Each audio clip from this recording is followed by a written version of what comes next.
Hello, everyone, and welcome to a new session of this webinar series called The Next Generation, Insights for Young Professionals who are already in the sector or want to join the sector and have many questions, many interests and passion. And I hope that as passion as our three panelists from today. Today, we have a rich panel from different places around the world, of experts that are going to speak about how to communicate with buyers and good online practices. We know that on the past year, many things have gone online, even these sort of activities that ITC is delivering. So that as ITC Alliances for Action, we're very pleased to do this webinar series together with our colleagues of J. So also thanks to Claire that is here on the webinar. And the J community is part of one of the initiatives of ITC. Connecting and empowering young professionals in different sectors in trade. And ITC Alliances for Action is the inclusive agribusiness initiative looking at creating more sustainable food systems. And we couldn't do this without coffee. So thank you for joining us today. For all the Spanish speakers or French speakers joining us, you will be able to select the language on the word icon you will see below. Thank you for our interpreters following us today.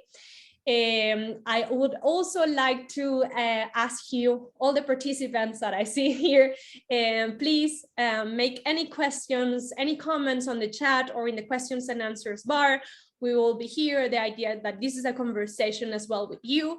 So also if by the end of the session you would like to raise your hand and make any comments, you're able to do so. In the meantime, please use the chat and also check the links that my colleague Sara is sharing with you. As I said, for ITC, it's really important to work with coffee. Not because we all have it in the morning, but also because it's one of the most important sectors in the agribusiness that is shaping a lot of our daily lives, but also the lives of many producers around the world, as well as other actors across the industry. So this is why I wanted to introduce Sara Charles, who's my colleague and also co-author of the ITC Coffee Guide. Thanks, Christina. Hi, everyone. It's nice to be here. And it's so nice to see the chat, people from all these different countries. So I'll just tell you very briefly about the Coffee Guide. So I'm co-author of the guide. We were a team of authors, and we were also supported by a huge panel of people from across the coffee industry. So I'll mention Cropster because we have Nick here today who's from Cropster. They helped us a lot on the chapter on digitalization. We also had a big support from CLAC. I'm mentioning that because Cecilia is here who works also with CLAC. We had Lavazza helping us. We had people from academia, from research, we had producer representation also in our panel of members who helped us inform the guide. So basically, I'd start by saying it's a collaborative piece. And for those of you who don't know it, so here it is, the Coffee Guide. And for those of you who don't know it, what's interesting about it is that usually you see coffee books that are only about brewing or only about roasting. What's special about it is it is very comprehensive. So, it has a chapter explaining the coffee market, which is great for young people who are starting out in coffee. It has a chapter that talks about sustainability, talks to everything, climate change, talks about certifications, about beyond certification. It has a chapter on quality. It has, and then it also even has a chapter that explains everything about contracts, which is really useful for producers, just breaks down all the different contracts, talks about also finance and risk. So it's really comprehensive. I'll share, after I finish talking, the link in the chat so that you can check it out. But basically, yeah, the feedback is that it's just kind of a go-to publication if you're starting out in coffee, or even if you've been in coffee, working in coffee for a while. So I invite you to check it out. And also It's now out in French. I'll share the link for that. And at the end of this month, it will also be out in Spanish. And this is part of this approach behind the Coffee Guide to make it as inclusive as possible, both in terms of representation and in terms of target audience. Thank you. Thank you, Sarah. And I see already some people that want to have the link on the chat, so that's great. Well, now let's go into the conversation. That's why we are all here, and we thank you for being connected. So I'm very happy to introduce the panel for today. As I mentioned, the subject is communicating with buyers and good online practices for that. So first, I would like to introduce Nicolas Castellano, who's joining us from, as Sarah mentioned, from Cropster. So he's the digital marketing for crops expert for Cropster, and he also has a podcast that is called Coffee and Technology, and so he's the right person to be in this panel. And actually, Nick started his career that while he was studying political science and economics, and he started writing about coffee and with some research about coffee. So again, someone else that has this perspective of the whole sector. And then we have from Zambia, Gilbert Mbwale, who's part of also the Yay community. So Gilbert created his own platform for connecting buyers with producers online. It's called MCICA, so we can also share the link so you can see it across mcica.com. And so for him to share his experience here. And last but not least, we have Cecilia Sanada connecting directly from Brazil. Cecilia is a barista, a coffee sensorial analyst, and a curator. She's one of the judges of the Golden Cup Fair Trade Contest, not only in Central America and Brazil, but also in Africa, where she has traveled in the last year. And so the three of them are here not only to answer to your questions, but you have a conversation around buyers. So we know that in the coffee sector, making sales is not immediate as in other sectors. There's a lot of efforts that are put into building our relationships and connecting with buyers. So my first question for the three of you is, why do you think is that? And what have you learned from your experience when communicating with buyers of the coffee sector? What is really important? What are the mistakes that you would mention that it would be best to avoid? So I don't know if you want to start, Nick, with that. Yeah, one thing that since I've been in coffee, previous to my work at Cropster, I've actually had some other various projects of origin as well that included buying in Colombia and then selling in the States. And one thing that was common was this idea of things were not actually never immediate. Everything was always a relationship, always building a relationship, understanding the supplier's needs, the producer, but also understanding what on the other end the buyers were expecting as well.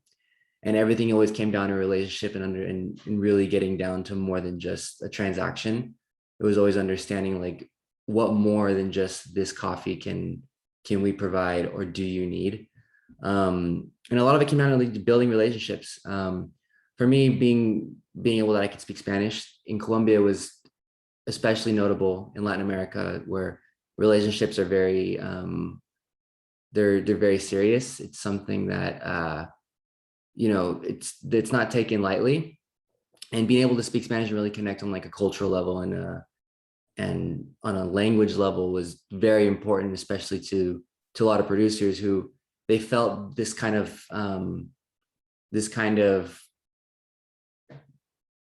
they felt like there was more, that they were understood more.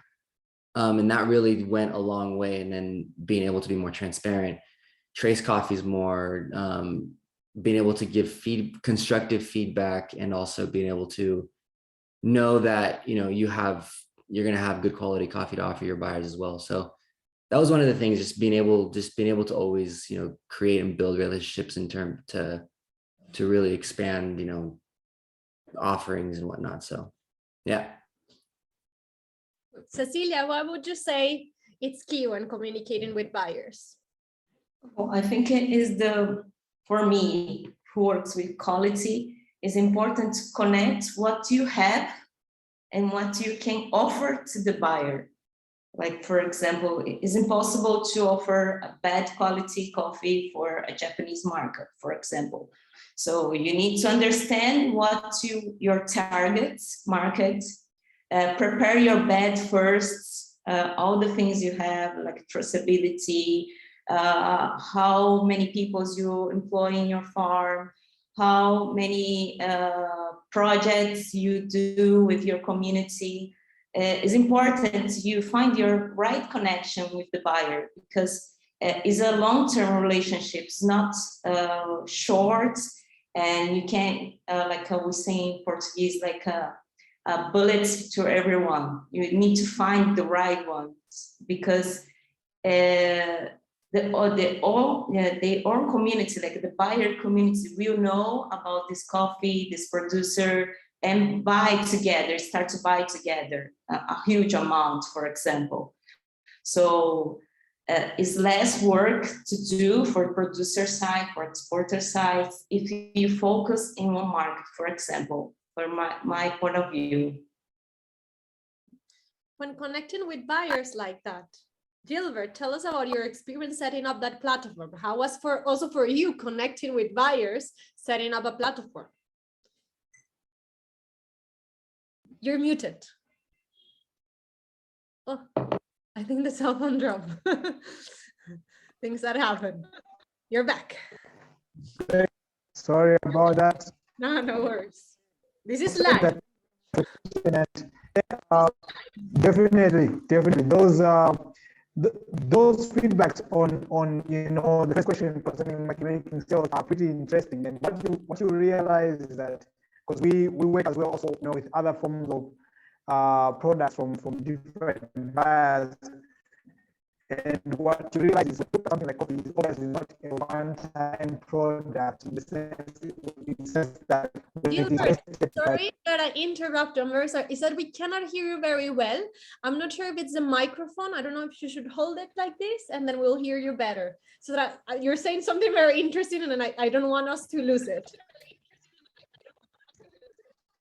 Okay, can you hear me now? I think we can hear you better now. Right, great. Apologies for that. So I was saying that, when you just to agree with my two points, the challenges of making sales, it being a long-term activity, and coming to the question that you asked concerning the platforms we have created, because we also do buy other types of products as things like corn and also other legumes and the like. The difference with doing that and things like coffee is obviously the fact you look at a situation where the person who's selling the coffee as a raw material to you, in most cases, it's not a once-off transaction. They still remain with the tree that you can always go back to and reharvest and resell and all. Therefore, it is quite necessary that you develop a relationship, which is just exactly what I was agreeing to the two other people. So if you're going to be able to be the choice from these individuals, you always have been able to lay out very good. Sorry, Gilbert, I think we lost you again. It's some parts I think that are working, some others are a bit more complicated. Let's see what we can try and to see if we can hear you better. Maybe like this. Okay. How is it now? Much better. So if you can just complete that last part. Thank you. Okay, so I was just simply saying that, based on that approach of looking at the fact that somebody selling coffee is going to be selling their coffee more regularly, over a period of time. Therefore, it is just quite important that you develop a longer term relationship if you're going to be having off-takers of your products who you are going to be supplying to more often. So for us as IMSICA, what we did is that we set up an Agri ERP, which is more of a traceability software that helps agribusinesses who are working in this agricultural space to be able to collect data, monitor their performance, and evaluate operations while providing a place where they can be able to buy from the small scale farmers who are, doing production, and provide a place where off-takers, international and local off-takers, can be able to meet and procure those products from them. So that is exactly what we are up to, and I hope that this time I was clear, Christina. Yes. Thank you, Gilbert. Okay. And you made a great contribution Great. because that part of what we want to discuss today, it's okay, already connecting with these buyers, it's a huge effort because it's a long-term relationship, as you're all mentioning. And then at the same time, we have this new addition into our words, which is the virtual, let's say, communications. And those virtual communications that tend to be very quick, very immediate, very fast. So in that sense, it's like there's a tension, of two different things moving at the same time. So then you touch a very interesting point, that it's how then these platforms can help both parts, producers and buyers, to have, for example, data, really clear information. It's one way in which the process is good for both, let's say, actors there. I wanted to ask Cecilia, as she is very much focused on quality. So beyond the data, Cecilia, what are the things that you think is key on communicating with buyers in the real world, in the virtual world, and what are the channels or platforms that you tend to use or to see for connecting? I think it is useful for producers show the daily daily things that he doing in this farm. So when the harvest time, which processing they are doing. So it's useful to use Instagram, Facebook, all the social media, because sometimes it's not him, the producer or the woman producer doing the things, but sometimes the daughter or the son can do this video showing, because we need to connect in some way with the heart, right? Because we are not close right now for 3 years. So I think if you catch some points to touch your heart, and then you like taste this coffee, receive the sample, and can you taste the coffee and really feel what the producer are doing in the field, is a very important connection. Because sometimes many of people can't go to the trade shows, or we need to find some representatives to present, to show what the producer are doing. So it's a kind of virtual connection is important, because it's like in the clouds and we are doing this in the earth. Like it's very important make this connection for me.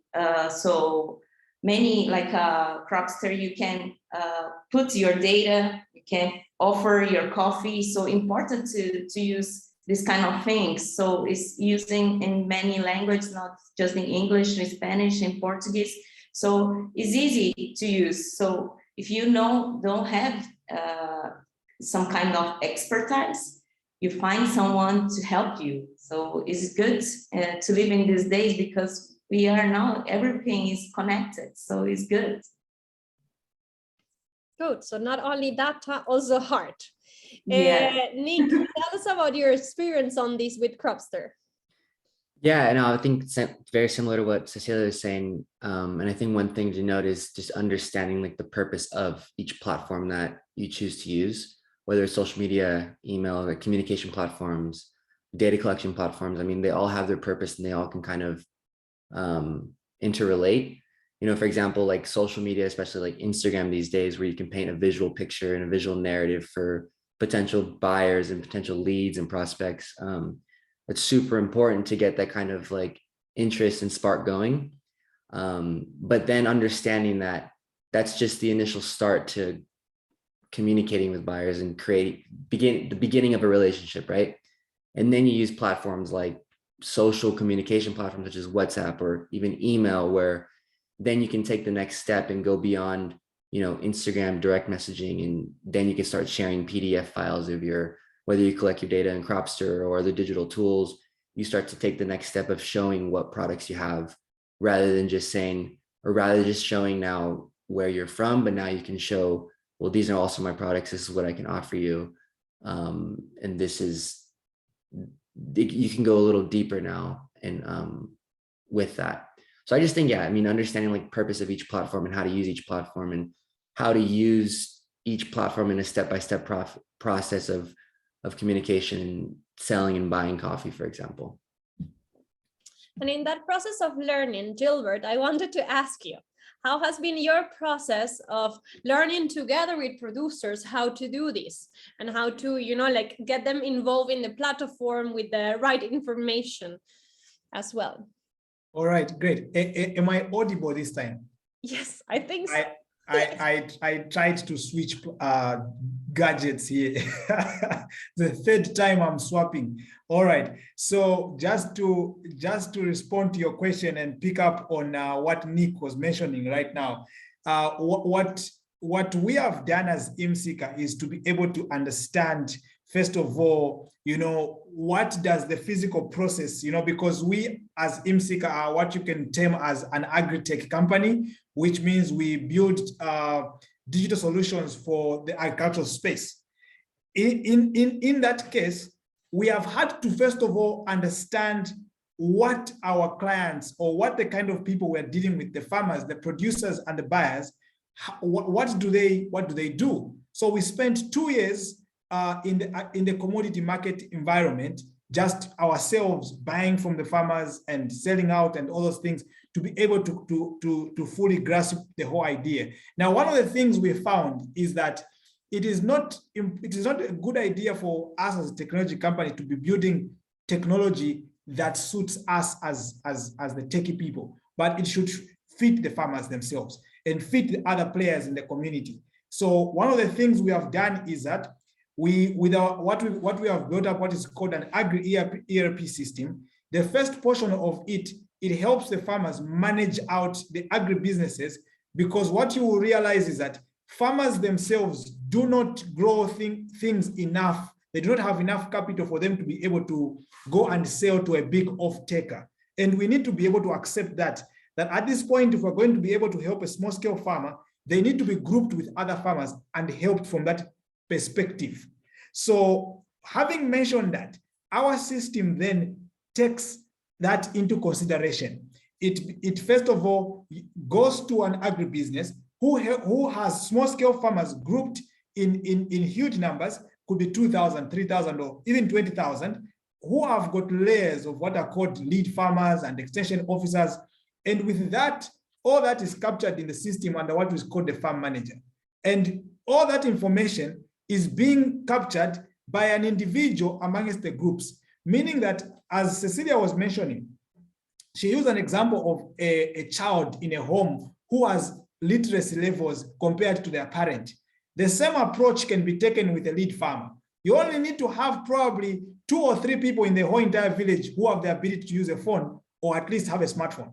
Based on that, they are the ones that capture information on behalf of an organization that is trying to connect with the community to buy crops from them, be it coffee or any other product. And these relationships and kind of people are represented in the system we have built.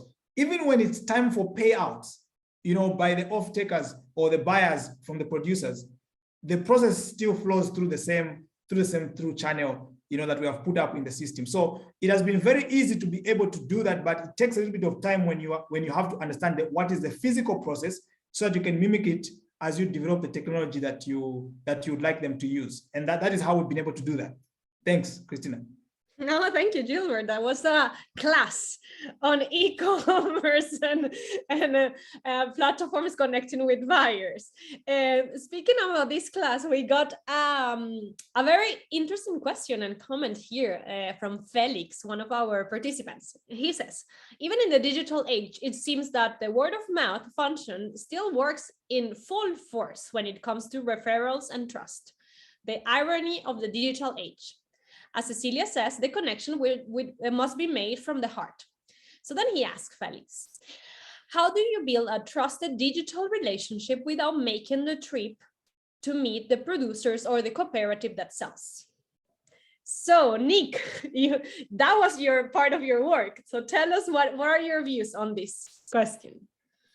Yeah, I mean, I would still say it's interesting Felix says that because the word of mouth, and maybe this is just my age and my generation, but you know, on Instagram, if I follow a producer or I follow somebody and I see other bigger names follow that person or interact or engage with that person, to me, that's kind of like not necessarily word of mouth, but already establishing a sense of, okay, this is legitimate. This person has some sort of has established themselves. And like I said, maybe that's just my age or my generation who sees it who see like Instagram that way, for example.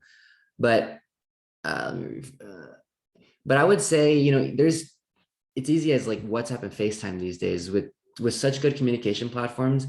If you don't have the means to be able to travel to origin or travel to different parts of the world for whatever reason, you know, there's a whole supply chain of actors who have projects and who have relationships at origin that you can probably utilize to be able to still find means to build more relationships with producers, with co-ops, with associations.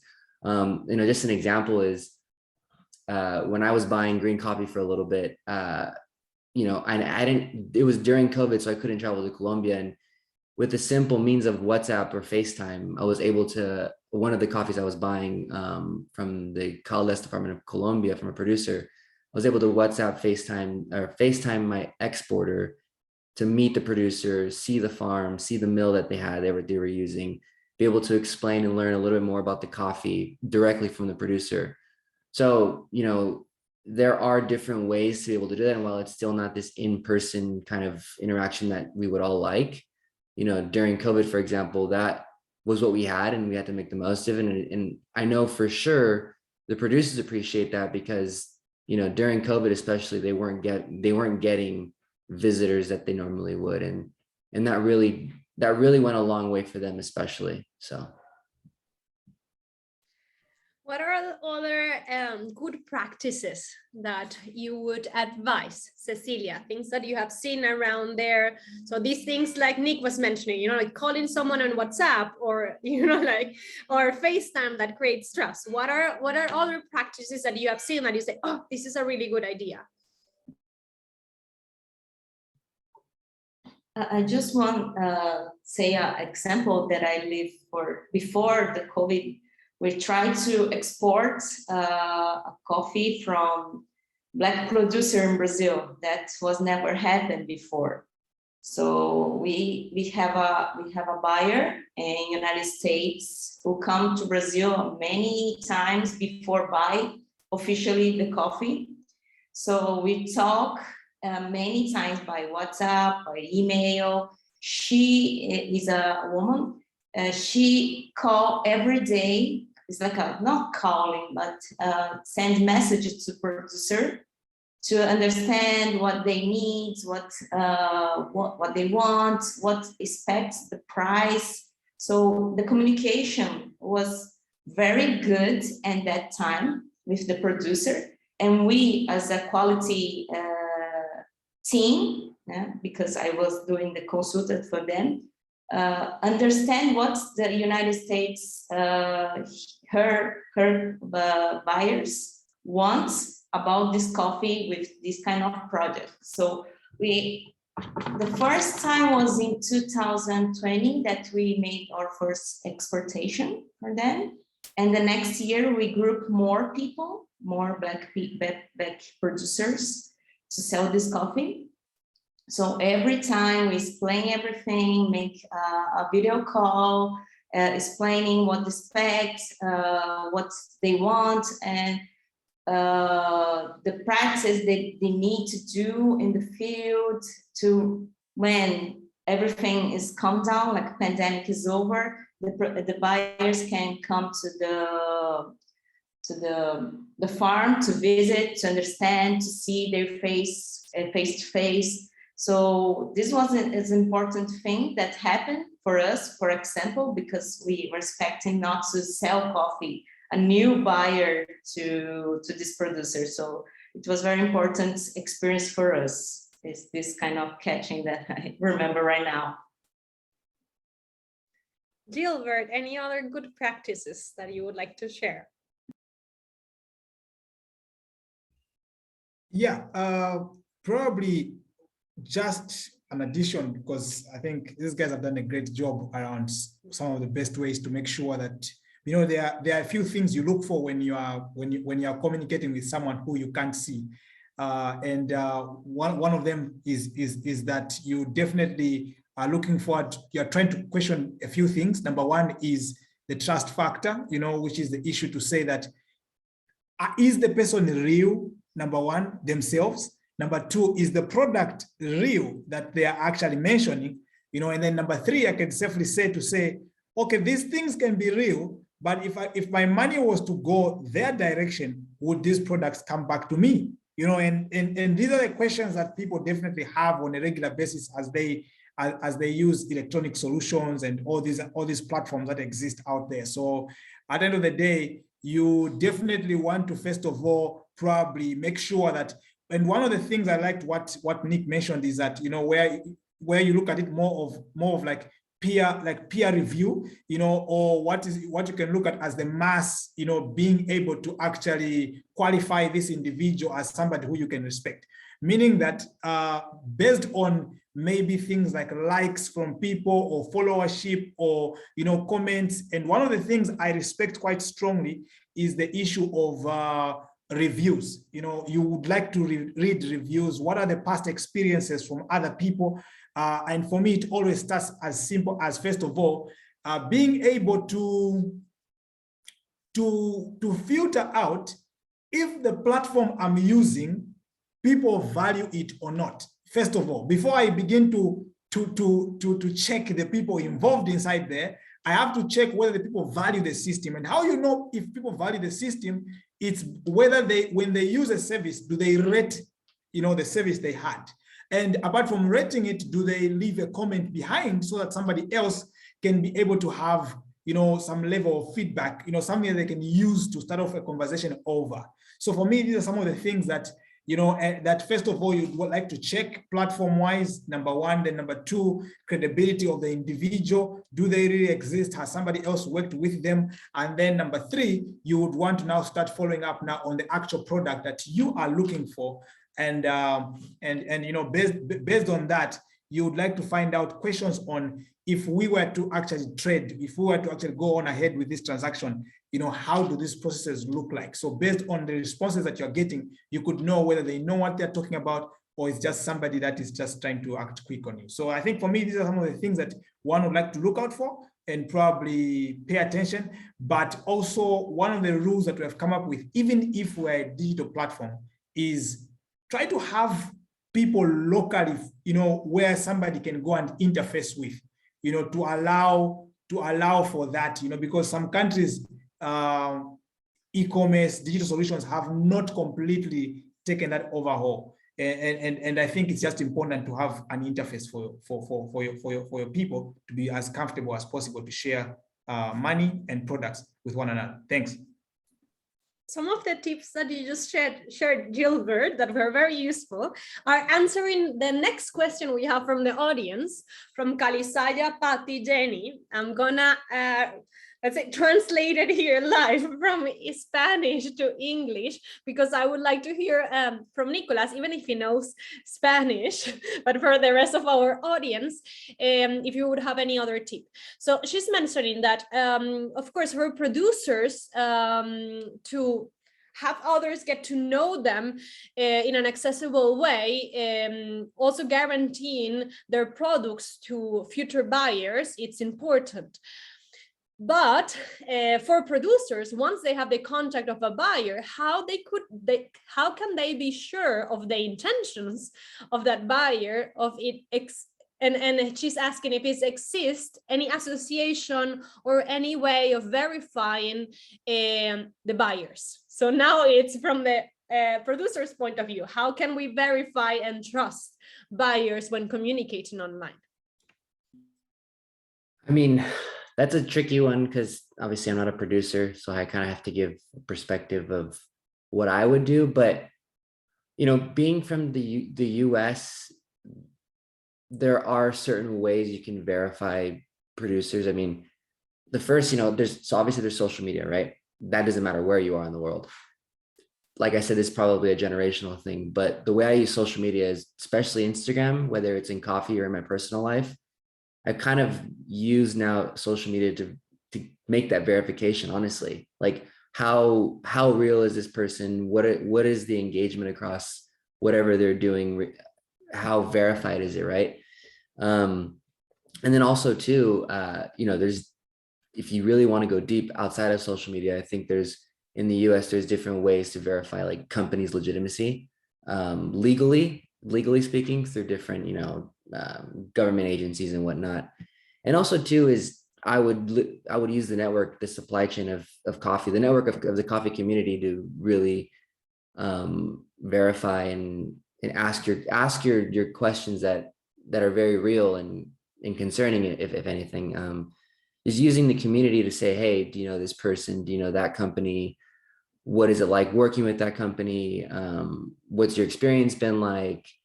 And I think using your communal resources to verify and really get some peace of mind, I think that would be one of the best ways to use the community to do that. So.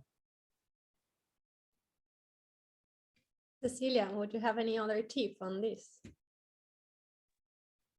Yes, I agree with Nick about to find, you can find everything on the internet. So start to work looking for the place, if have some physical place or who is buying coffee from them.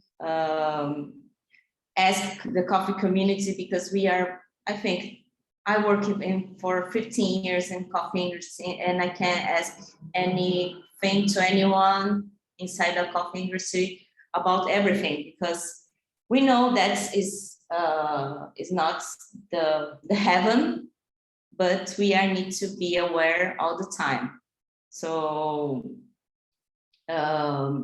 inside your own country, you can find if the buyer has some problem or not paying for the coffee, because we are given, the producer given their all year work for another person, so we need to be trustful, because they probably will receive the money after doing business, not immediately, or receive some percentage of this coffee. So it's important to be like a detective about everything, ask anyone. So the internet, it helps a lot. Yes, when thinking about good online practices of communicating with buyers, I didn't expect that one was research the buyers, of course, of getting to know what they are, what they buy, but also if you can trust them and how you build that trust. So I think it's all part of this preparation, no? So we have our participants, our audience here, who are young professionals, as I mentioned already, working in the sector, or looking into the sector with interest. From each of you, what would be your advice for these young professionals who probably want to add value at Origin, at Coffee Origin? What are the things that they would need to keep in mind to succeed in this sector? Gilbert. I know you work with different sectors, so I'll start by you. You're muted. Okay, great. So I was blown off there, wondering to say, what can I tell somebody? Ethiopia being a good example of where a lot of great coffee comes from. What I would just simply say is that, I'll speak from the perspective where I come from, which is, digital and technology based. Which is then to say that, there's quite a lot that you could actually begin to do as a, first of all, is that you need to be able to look at your farming activities as a producer, number one, as a business. Now, somebody would say, oh, that is obvious. Well, that it is not obvious. Not everybody looks at their farming activities, most especially if you think of somebody in Ethiopia, probably growing things like coffee and the likes is something that has been happening as a tradition, which is quite similar for us in Zambia, where I come from, people growing things like corn and stuff like that. So the idea then is that you begin to become reluctant and you just follow typical old practices. And my advice for you, first of all, is that probably, first of all, take a different thought line and understand that you are an entrepreneur in the food sector and you are producing food for the world. And if that is the case, are you producing it at optimum level, number one, with high productive processes and also being efficient enough, reducing costs to the best that you can do? And how you can be able to do that is, first of all, if you could actually find platforms where you can learn on how to do that, apart from the traditional knowledge that you have already received, number one. Number two, think of agro-processing beyond just the issue of just producing the raw material itself. How further can you be able to turn it into something closer than to the end product that it will be in the future when it actually is exported? So the further you can push it on, the more you can be able to get out of it financially as well. And then obviously, as I open up the Pandora box on finances, I would definitely also want to challenge you as a young person to grow your financial knowledge, grow your financial understanding, because that would help you be able to actually either raise money for your coffee business or also be able to understand how to work with already existing money that you have for maximum results. And the last part is obviously get in touch with people like us and all the other people that have technology solutions out there, and make sure that you employ technology in your process to, first of all, capture what Cecilia mentioned as traceability. The reason being is that there are off-takers internationally who are becoming more aware and are concerned about the source of these products that you are selling. And if they're going to be able to buy them off from you, they would like to be able to know how was the production process and who is the exact farmer on the ground that produced them and what was the process. So for you to be able to capture such kind of information on a regular basis, you need not only your Excel sheet or your physical pen and paper, but you also may need some digital tools to be able to help you do that. And I think for me, those are some of the thoughts I could actually share. Thank you. Thank you very much, Gilbert. Nick, what would be your advice? What to keep in mind? Honestly, on a more general level, I would just say to always be willing to learn and willing to listen. I think no matter where we are in the coffee sector, where we are in the supply chain, we are never going to know everything, and we don't know everything. And that's something that's really humbled me just in my experience and journey through coffee, is that's okay. As a producer, consumer trends are always changing. So we always have to be learning what's happening on the other side, on the buying side, what consumers are expecting, what they're demanding. And even on the buyer side, we always have to be willing to, listen and learn what are the realities of producers, how is climate change affecting their production, what are some of the realistic expectations we can have of producers. And it's just that kind of like willingness to listen and learn on all ends of the supply chain of what's really happening, and understanding that those things are always going to change. So I think if that kind of mentality, if you understand how you have that mentality, I think you'll find success in coffee no matter where it is, I think.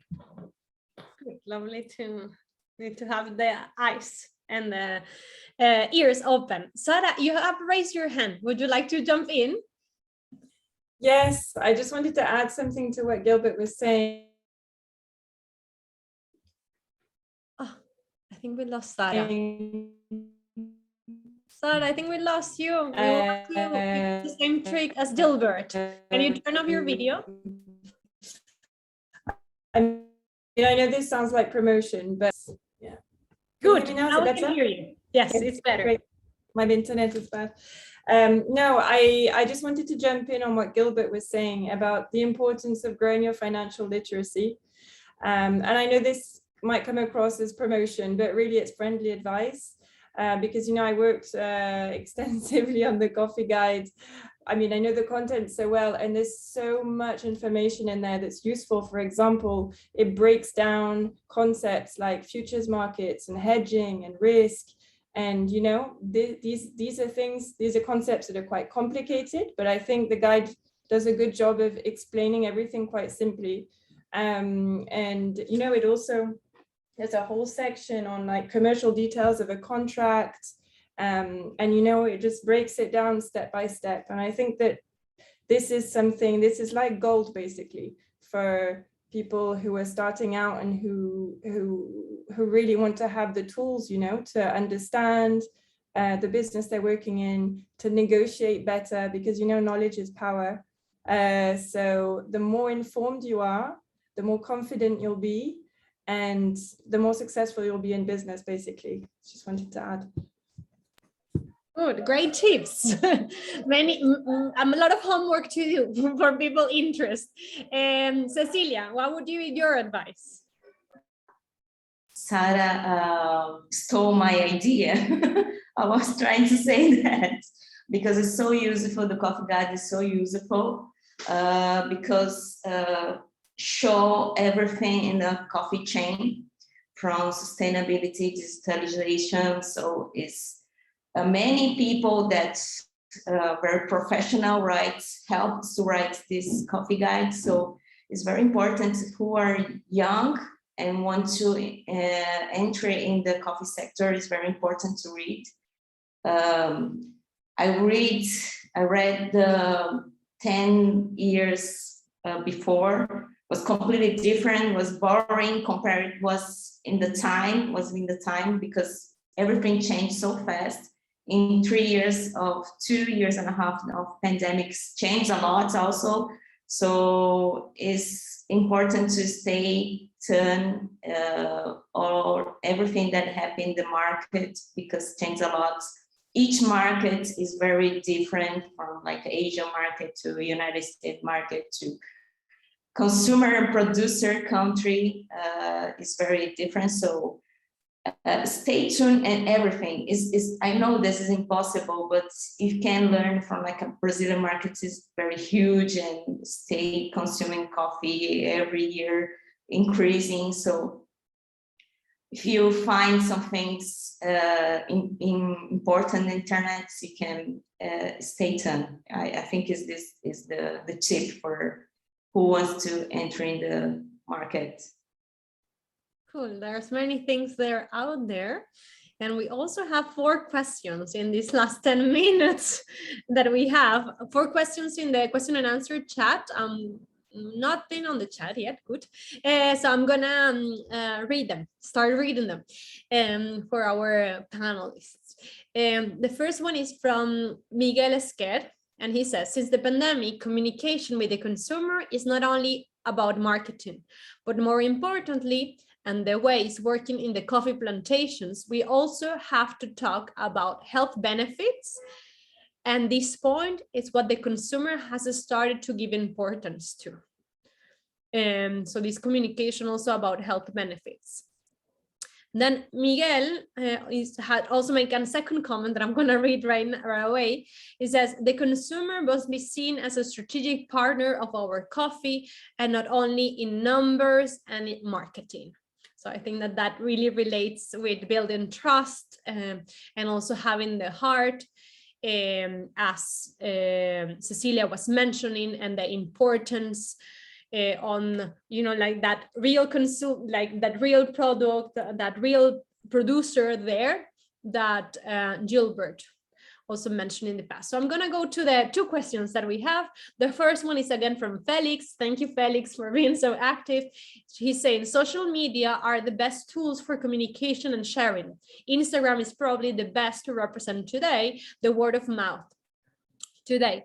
In the coffee world, these tools are intensively used to publicize the company, but also, here is my question, to manage the company.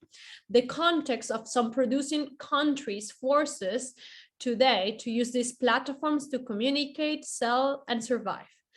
But these ways of advertising the company practically forces the company to manage also through the social media. How to limit and ensure the security of the information that transits through these medias? Is this an important issue? I don't know who wants to jump.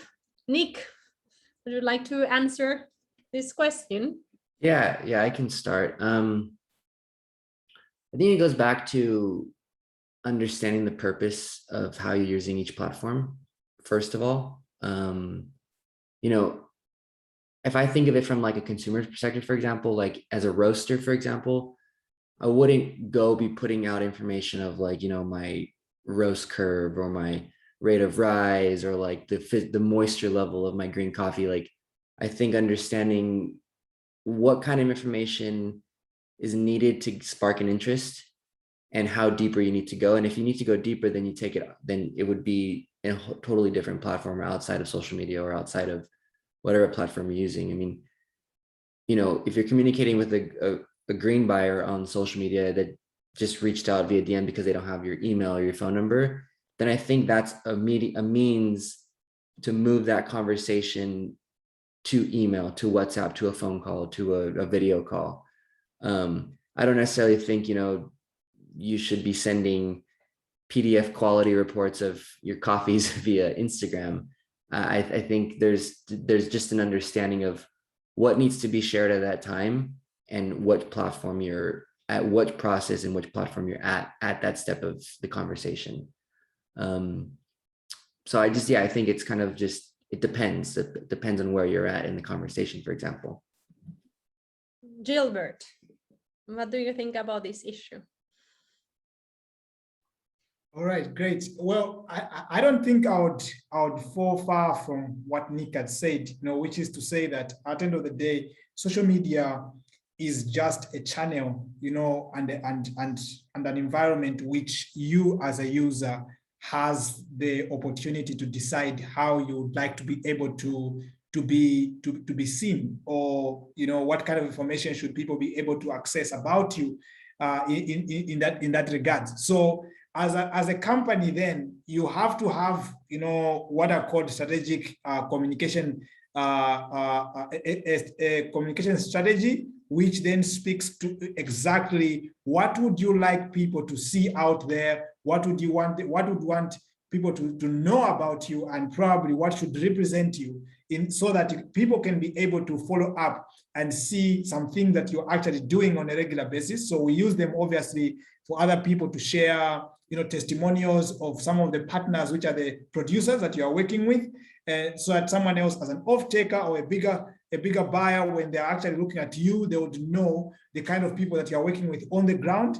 While at the same time, you could also mention some of the accolades that you've been able to receive in this space. For example, trainings that you would have done, quality training processes that you have achieved, you know, with your team. You've shown how your warehouse probably is keeping the right standards and all of storage, all such kind of issues that probably would be exciting for people to see, but do not expose you probably on a few things that you would want to keep out, you know, from the public, you know, maybe in the unique process on how you produce your product. So I think it's a tool that with a concrete strategy, you could actually be able to get the right information out there and not be misinterpreted in any way. Yeah. Cecilia, Felix, who was the one asking this question, has clarified that he was mentioning WhatsApp when he was speaking about a platform. And I know, for example, WhatsApp is a channel very much used in Latin America and Brazil, no? It's also for doing this business. So what would be your advice when communicating on WhatsApp? Answering Felix's question. Oh, difficult question.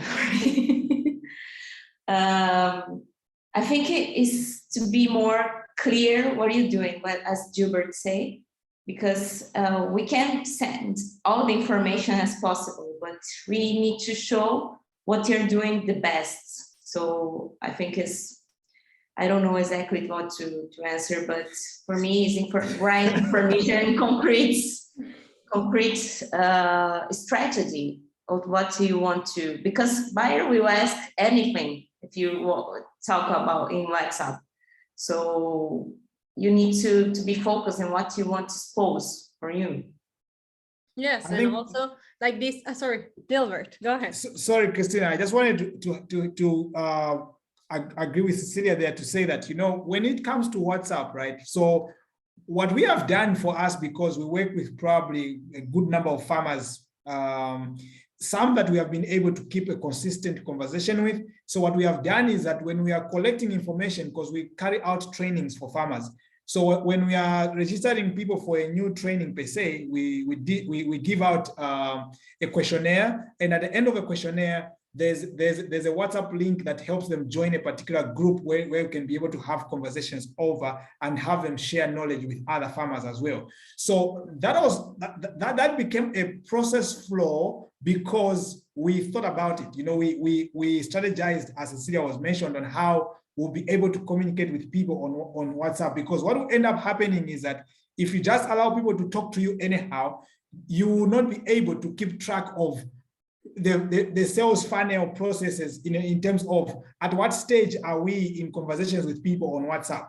But if it's you who set up the process to say, when you come to our Facebook social media page, you find our WhatsApp number. When you connect to our WhatsApp number, this person in the team is the one who has the responsibility to respond to all these questions that are coming on WhatsApp and recording them somewhere else where we can be able to easily follow up and understand at what stage of those conversations are, so that if it's either we are selling something or we're inquiring over something, we'll be able to know where these points are and be able to close in on some relationships or transactions of some sort. I think that becomes healthy if you're going to do it that way, rather than just responding to any WhatsApp message that you get anyhow. That's my thought there, just in addition. Thanks. Dilbert, as Felix mentioned, great. you're a very pragmatic entrepreneur, so great advice on that tip. We're coming to the end, but we received a last question, and it's really interesting. So I would like us to address it as a wrap up of this session.